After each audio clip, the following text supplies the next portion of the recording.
Chris Miller is the former acting Secretary of Defense, the author of Soldier Secretary. He joins us tonight. Mr. Miller, thank you so much for coming on.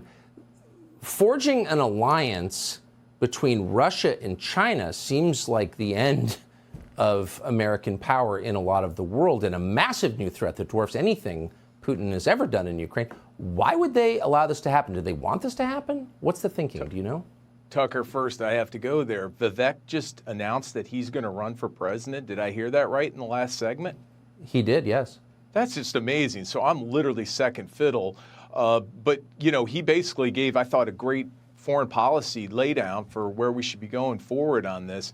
Your question, though, I got to tell you, you know, the president, I'm going to give him props for, you know, his speechwriters gave a pretty good speech. And, you know, I look forward to him coming back to the United States and going out to Palestine, Ohio, or going down on the border and saying the same sort of things. That's irony, Tucker. You know that because I'm Generation X and I'm like a Letterman guy, right?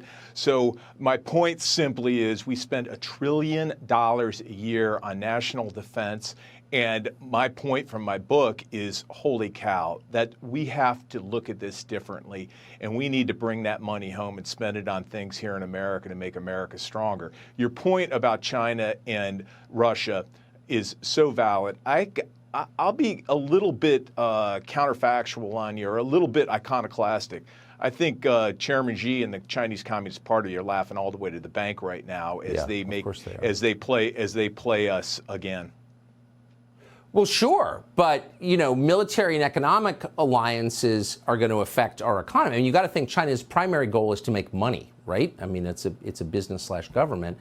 And if China and Russia are allied, Russia providing the raw materials, I mean, this just makes the Chinese trade bloc much bigger and us much weaker, does it not? Yeah, with the 2,500-mile border between China and Russia, and with Russia focused on Ukraine to the west right now, I got to think the Chinese Communist Party is just licking their lips going, we couldn't ask for better, because you know as well as I do, they have serious limitations on their natural resources, and it all lies to the north. So, you know, it's a little bit of an off-the-wall answer, but I think the Chinese are playing the long game. You know, we as you highlight so much on your show, is we have this short view, and we need, and frankly, Vivek said the same thing. You know, we have to look long term, and I think the Chinese probably are playing us both pretty well. Of course they are, as always, and we're letting them. Chris Miller, thank you so much for joining us tonight. Thanks for having me, Tucker. Really important issues. Thanks for the hard-hitting journalism you're doing. Thank you.